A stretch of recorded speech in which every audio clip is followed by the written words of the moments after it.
Bismillahirrahmanirrahim. Assalamualaikum warahmatullahi wabarakatuh. Malam ini kita akan kajian, jadi karena berhubung kelas filsafat dan kelas logika belum dibuka, maksudnya teman-teman yang ada di kelas filsafat dan kelas logika belum pada datang di Makassar mungkin. Jadi kajian kita akan mengkaji tentang pertanyaan-pertanyaan yang sempat masuk ke WA dan ke IG Lisium. Itu nanti saya akan bacakan pertanyaannya dan saya akan jelaskan kayak gitu. Mungkin kedepannya kita akan mulai memikirkan lagi untuk membuka kelas baru, melihat kondisi yang sepertinya sudah normal, yang kita sebut dengan new normal. Yang penting new normal itu bukan normal gaya baru. Kalau normal gaya baru itu yakni sesuatu yang gila tapi dianggap sebagai hal yang normal. Tuh, misalnya kan sesuatu yang memberatkan atau menyusahkan masyarakat, tapi dengan satu alasan sehingga dia dianggap sebagai hal yang normal, yang wajar saja katanya, padahal tidak wajar gitu. Misalnya harus kemana-mana harus merogoh uang misalnya untuk menyediakan surat keterangan bebas COVID, yang itu tidak mahal gitu kan. Nah, kasihan mahasiswa. Benar misalnya hanya 300.000 misalnya per jiwa. Iya, tapi kalau 3 bersaudara, 4 bersaudara, 5 bersaudara, ya jatuh miskin juga orang kan. Iya, akhirnya uang itu yang harusnya diberikan beras di kosnya habis untuk itu. Begitu. Nah, ini nggak bisa dianggap normal, nggak bisa dianggap wajar, sesuatu yang memang tidak wajar. Itu. Nah, semoga saja new normal itu bukan seperti itu. Jadi semoga nanti di bulan 7 kita bisa mulai lagi kelas offline-nya atau kajian-kajian rutin sebagaimana biasanya. Untuk saat ini saya akan jelaskan saja tentang pertanyaan. Pertanyaannya, salam Bang, saya bertanya, dalam filsafat apa Tuhan punya andil dalam aktivitas alam semesta? Itu keren pertanyaannya kan, tentang Tuhan lagi. Itu mungkin dikiranya filsafat itu hanya tentang Tuhan itu. Tuhan lagi tentang filsafat ya, iya, apa temanya? Tuhan. Padahal benar juga sih, salah satu filsafat kan metafisika khusus kan tentang Tuhan. Tapi bukan hanya tentang Tuhan filsafat itu, ada banyak anti tema-temanya. Tapi tidak apa-apa lah. Tentang Tuhan, apakah Tuhan punya andil dalam apa tadi? Dalam setiap fenomena alam semesta. Pertanyaan saya lupa dari mana.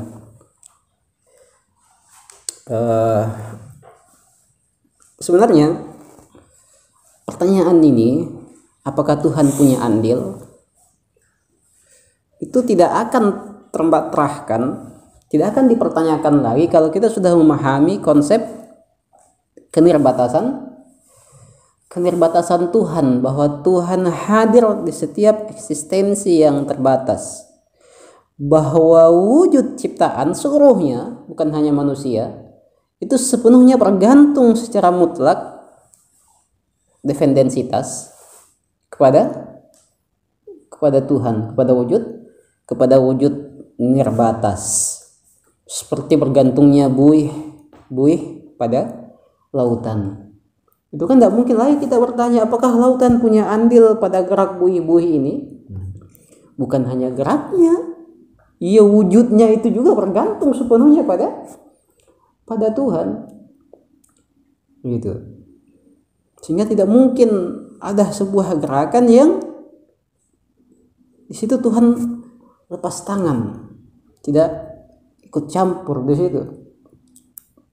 Itu kalau kita memahami konsep kenirbatasan Tuhan. Misalnya gini, ciptaan itu adalah relasinya misalnya seperti relasi antara tangan saya dengan diri saya. Bagaimana tangan ini sepenuhnya bergantung pada saya, kan?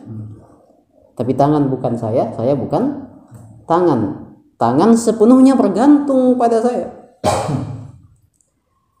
Nah, kalau konsepnya seperti ini antara Tuhan dan ciptaan, itu bagaimana mungkin kita bisa membayangkan adanya gerak tangan yang di luar kontrol di luar kehendak saya. Tidak terpisah itu. Nah, cuman memang nanti akan bertentangan dengan konsep takdir, kan? Konsep gerak ikhtiari manusia, karena seolah-olah kalau seperti itu gerak manusia ini adalah gerak yang determinis, kan itu. Seperti misalnya pandangan para teolog yang mengatakan bahwa sebagian teolog mengatakan manusia itu seperti robot yang dikontrol, determinis sepenuhnya.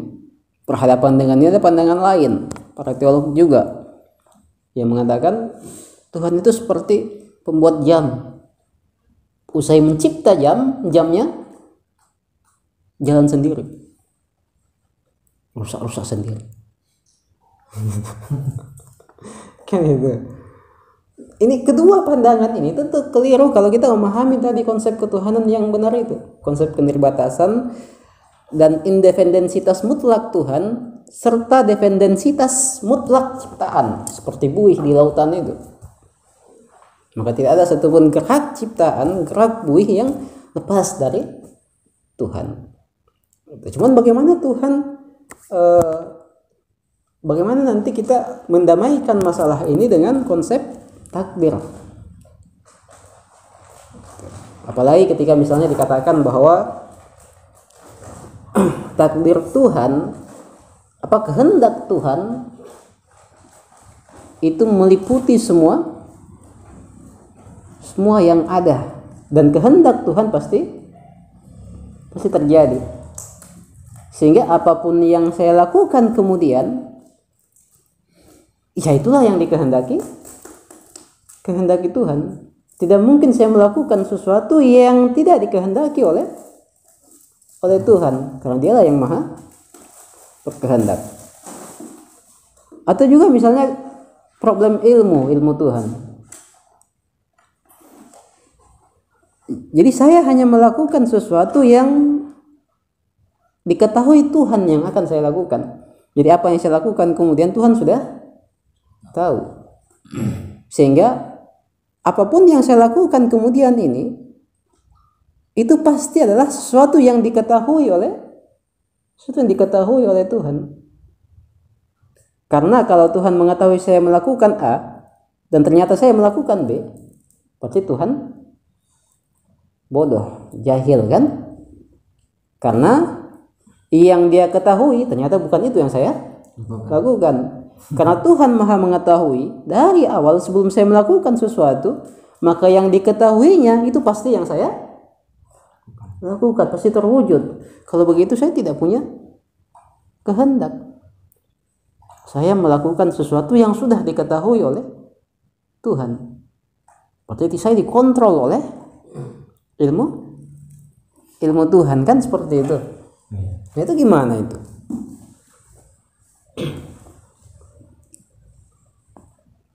Itu gimana itu? Nah, makanya di sini kan ada itu dipaparkanlah masalahnya di sini. Saya baca saja. Sekaligus juga kita akan menjawabnya berdasarkan buku ini. Alamat Tabatabai.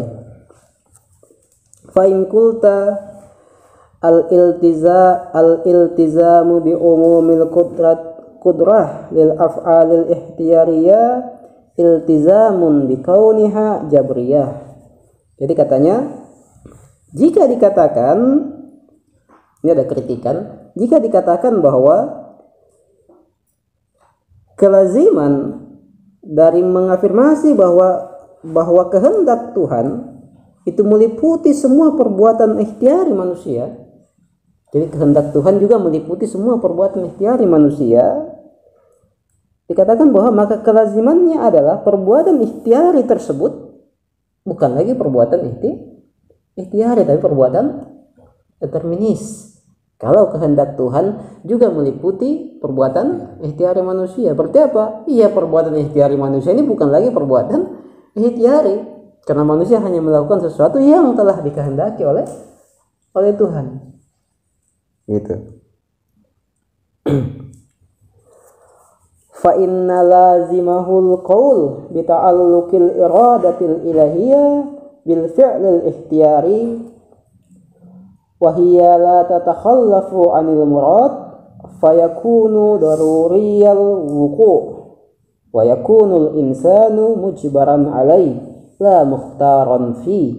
Dikatakan karena kelasiman dari sebuah keyakinan bahwa kehendak Tuhan meliputi semua perbuatan ikhtiari, di mana kehendak Tuhan itu la tatakhallafu 'anil murad, di mana yang dikehendaki Tuhan pasti terwujud.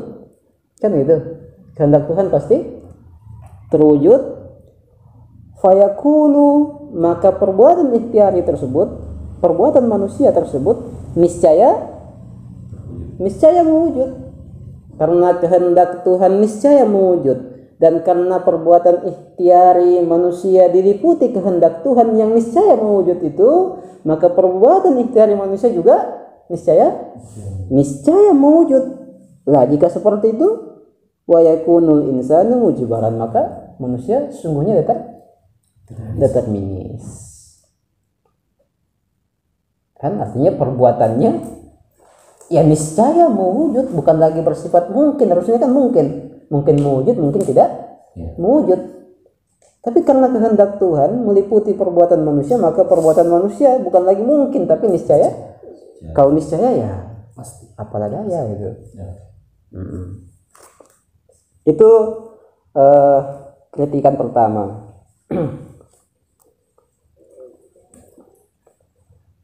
Nanti saya bacakan jawabannya.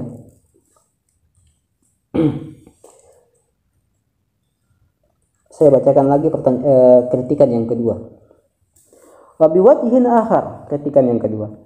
Ma waqa'a minal fi'li muta'allaqun li'ilmihi ta'ala fa wuqu'uhu daruriyun. Jadi perbuatan yang akan mewujud itu diliputi atau diketahui oleh ilmu Tuhan, maka perbuatan tersebut juga niscaya mewujud. Wa illa ada ilmuhu ta'ala jahlan, dan jika tidak niscaya mewujud, maka ilmu Tuhan menjadi keliru. Artinya apa? Artinya jahil dong Tuhannya. Yang sesuatu yang dia ketahui mewujud, ternyata tidak mewujud. Misalnya gini, anggaplah Tuhan mengetahui bahwa saya akan minumnya, tahu-tahu saya tidak minum deh. Berarti Tuhan jahil dong. Karena Tuhan tidak jahil dan pasti mengetahui, berarti apapun yang saya lakukan, artinya apa? Saya hanya melakukan sesuatu yang telah diketahui oleh Tuhan. Maksud saya melakukan sesuatu yang tidak diketahui oleh Tuhan. Dan masalahnya lagi, Tuhan sudah tahu. Kan? Lah kalau Tuhan sudah tahu, ya apalah gunanya saya ini? Katanya kita disuruh memilih, oke, suruh pilih A atau B.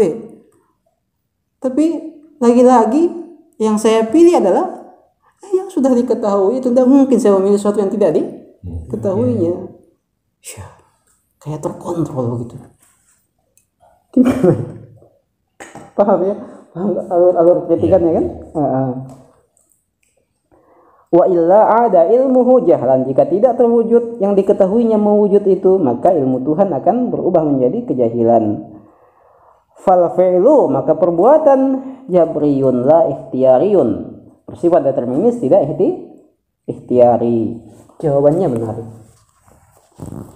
Qultu, jawaban alamat tabai. Kalla, tidak. Fal iradatul ilahiyah innama ta'allaqat bil fi'li ala ma huwa alaihi fi nafsi. Tidak, katanya, karena kehendak Tuhan meliputi perbuatan sebagaimana mewujudnya perbuatan itu.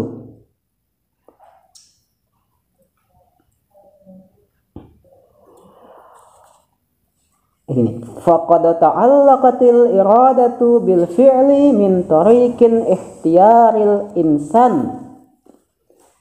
Bahwa kehendak Tuhan adalah mengaktualnya perbuatan melalui ikhtiar manusia. Jadi itu kehendak Tuhan itu. Kehendak Tuhan terhadap perbuatan adalah mengaktualnya perbuatan ini melalui jalur ikhtiar manusia. Jadi ikhtiar manusia adalah salah satu sebab dari mewujudnya perbuatan. Ini yang dikehendaki oleh Tuhan. Ini yang merupakan kehendak Tuhan. Wa muraduhu ta'ala, dan yang dikehendaki Tuhan adalah ayyaf alal insanul fi'la al fulani bihtiari, yaitu di mana yang dikehendaki Tuhan adalah manusia melakukan perbuatan tertentu dengan ikhtiar manusia.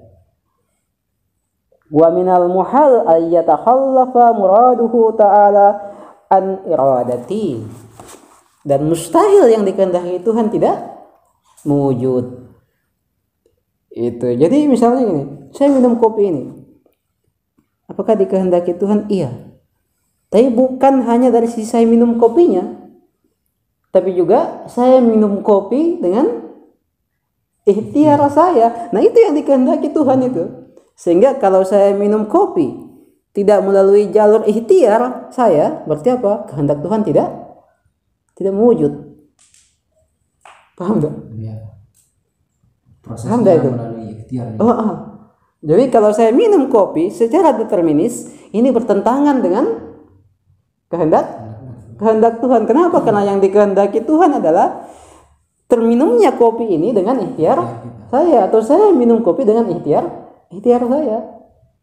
Kalau saya minum kopi secara determinis, kopi terminum dengan determinis, seperti apa? Ini bertentangan dengan kehendak Tuhan. Makanya dikatakan sudah benar itu, bahwa kehendak Tuhan tidak mungkin tidak mewujud, pasti mewujud. Masalahnya adalah yang dikehendaki Tuhan, yaitu kalian meminum kopi, melakukan sesuatu dengan ikhtiar kalian sendiri. Bukan Tuhan yang menghendaki saya. Tuhan yang menghendaki saya misalnya bermaksiat, berarti Tuhan dong yang harus dihukum, dilemparkan ke jahanam. Ya benar, Tuhan menghendaki itu, tapi engkau tidak terminis. Kenapa? Yang dikehendaki Tuhan adalah engkau berbuat maksiat dengan ikhtiarmu sendiri. Engkau berbuat kebaikan dengan ikhtiarmu sendiri, sehingga engkau berhak menerima konsekuensi dari yang kau lakukan secara ikhtiari. Kalau kalian melakukannya secara determinis, ini cerita bahwa kehendak Tuhan tidak terwujud. Itu. Nah, begitu juga dengan ilmu. Masalah ilmu tadi itu dikatakan wal jawab anil ihtijaji bi ta'alluqil ilmil azali bil fi'li. Adapun jawaban tentang ilmu Tuhan yang telah mengetahui apa yang akan mewujud, kal jawab seperti jawaban dari tentang kehendak Tuhan tadi itu. Fal ilmu Tuhan innama ta'allaqa bil fi'li ala ma huwa alai. Jadi ilmu Tuhan juga meliputi perbuatan sebagaimana perbuatan itu. Wa huwa annahu fi'lun ikhtiyariyun. Jadi Tuhan mengetahui bahwa engkau akan melakukan ini secara ikhtiari.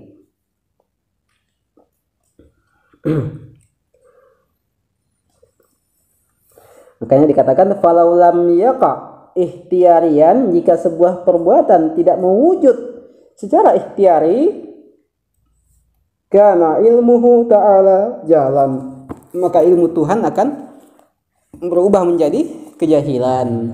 Jadi yang diketahui Tuhan itu adalah kalian melakukan sesuatu dengan ikhtiar kalian sendiri, bukan dengan determinis. Sehingga kalau misalnya kita melakukan sesuatu secara determinis, berarti apa? Ilmu Tuhan keliru. Karena yang diketahuinya adalah perbuatan mewujud secara ikhtiari. Itu pokoknya hebat Tuhan itu untuk lari dari itu. Tanda kutip kan larinya. Jadi selamatlah Tuhan itu. Sehingga perbuatan kalian baik buruknya perbuatan kita kembali pada kalian. Itu karena ada ikhtiarnya di situ. Kehendak Tuhan kalian melakukan sesuatu secara ikhtiari dan niscaya mewujud. Artinya kalian akan berbuat ikhtiari. Yang diketahui Tuhan adalah kalian melakukan sesuatu juga secara ikhtiari dan itulah yang niscaya mewujud. Karena jika tidak mewujud secara ikhtiari berarti ilmu Tuhan keliru. Paham kan? Iya. Jadi